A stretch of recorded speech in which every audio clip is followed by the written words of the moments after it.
Глоба од 20.000 евра заради загадувањето на воздухот и животната средина и одмери на фабриката за рециклирање на картонска отпадна хартија Paper Mill.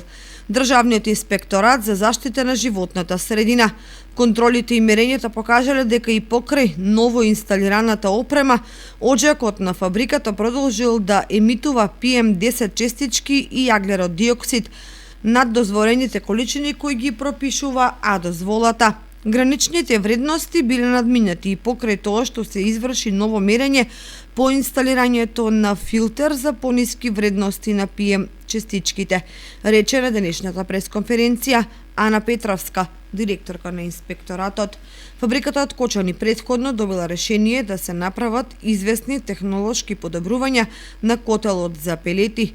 Меѓутоа и покрај укажувањата, преземените активности и мерки од страна на менаџерскиот тим не ги дал посакуваните ефекти од еколошки аспект.